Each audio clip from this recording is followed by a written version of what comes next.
Sup guys? George Orwell is an absolute G.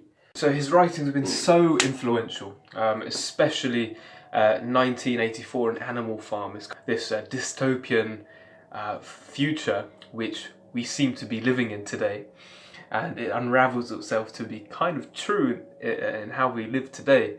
So there's two books basically he wrote. One called Down and Out in Paris and London. It's this one. Yeah. Down and Out in Paris and London. This guy, yeah, this is why I think he's so cool. This guy, he literally, for 18 months, yeah, so he was about 24, 25 at this time. He had graduated university. He'd worked for the Burmese police in Burma, the colonial police, for a while. He just hated it. So he quit his very comfortable job, which ashamed his very middle-class family back in England, and he declared his ambitions to be a writer. He basically left his secure job, comfortable job, high-ranking job, to follow his dream. Now the cool thing about this is he went right to the bottom. To write this book, yeah, it's literally in the title, Down and Out in Paris and London. He's like, okay, I'm going to write a book about homelessness and the people on the fringes of Parisian and English society.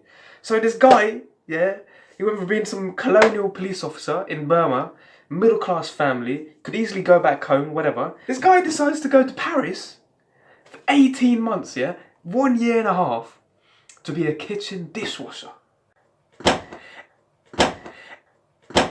And dishwasher! Bruv, he would literally go into kitchens, cafes and restaurants, and he would live day by day, near destitution, cleaning dishes for a living. And that's how he got by. And he was in and out of that job. He was often homeless. He would often live literally on the streets. An unglamorous life he's living. He's homeless. Bloody hell, he's homeless. And he's writing. And the reason why he wanted to do that is so he could explore and understand how ordinary people do live on the fringes of society, which he would have never experienced as a middle-class Englishman. He's just a mad guy. Like, these are not safe things to do. These are very dangerous. And who wants to do that? But he just went through it, put himself through it all, just to write. But anyway, we are here to list and detail the 5 rules Orwell gave us for how to write. So he literally lists in his book Politics and the English Language, Why I Write by Orwell. He literally outlines 5 rules for better writing. So the first rule is this: never use a metaphor, simile, or other figure of speech which you are used to seeing in print. So in other words, don't write or say things that are already said a lot of the time by the masses. So if that's, for example, on, you know, newspapers, on Twitter, on social media, don't say that. Make up your own. He actually gives some examples. So he writes, for example, the Allies have an opportunity to achieve a radical transformation in Germany. So Orwell sees this sentence, and it was by a writer, and he sees the sentence and he says, okay, so this author who's written part of that, who wrote that sentence, wrote his article piece because he felt compelled to write it. Ergo, he believed he had something new to say. If you have something new to say, don't say it in a way that people have already said it. Create it for yourself.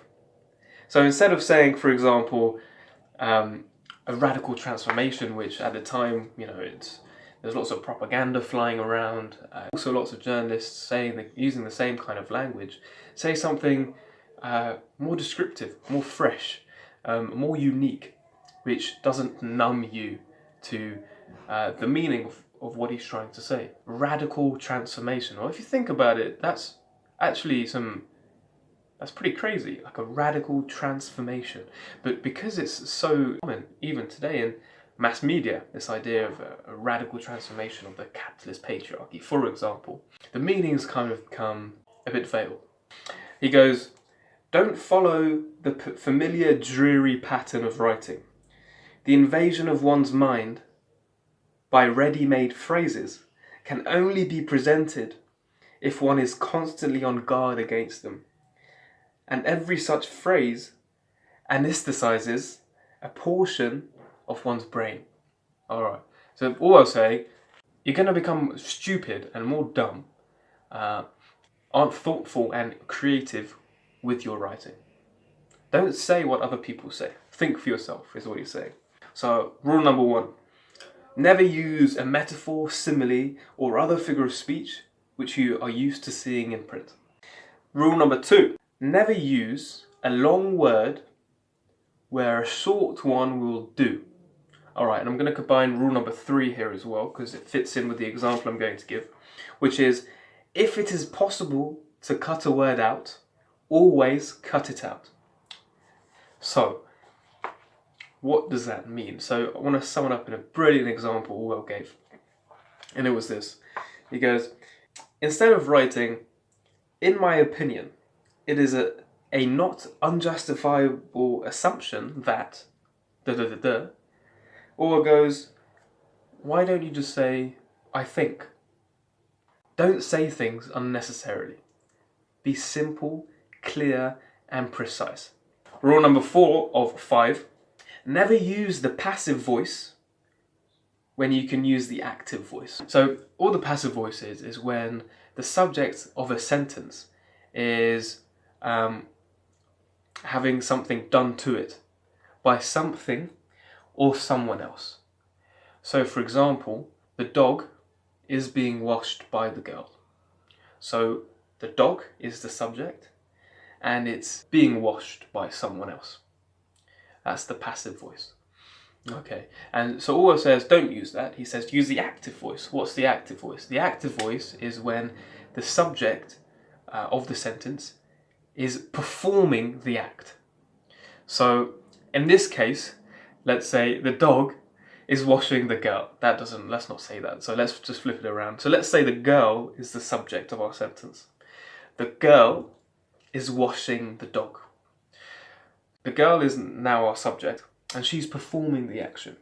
So the two sentences are kind of the same, they imply the same meaning, but they're just said with different voices. One is passive and one is active. And Orwell's saying, use the active voice. It's more exciting and intriguing. And then finally, 5th rule, never use a foreign phrase, a scientific word, or jargon if you think of an everyday English alternative. In other words, be simple with your writing. If there are complex words you think of which might not be as easy for another person to read, use a simpler alternative if it's possible. So for example, Orwell says the example of the foreign word status quo. So that's originally a French word which was less common when he was writing than it is today. Status quo just means the norm. And Orwell says when we use these kind of phrases, it can imply some arrogance. So avoid that and use everyday simpler words is what Orwell says. Actually a 6th rule, which Orwell says, which I think is pretty cool. And he goes, break any of these rules. So the 5 rules we've just gone through. He says, break all of these rules sooner than saying anything barbarous. The most important thing for Orwell, your speech is more important than your writing. Don't say things which are stupid. Think them through. Think them for yourself. Don't hear something somewhere and listen to it and then say it. Think about it and question it and then speak as if you're speaking for yourself. A scrupulous writer, in every sentence he writes, will ask himself at least 4 questions. Number 1, what am I trying to say? Number 2, what words will express it? Number 3, what image or idiom will make it clearer? And number 4, is this image fresh enough to have an effect? So that's true for speech as well as writing. So he goes on He goes, Orwell says, you can forget all this, forget all the guidelines I've said and spoke about, leave them alone, shirk them.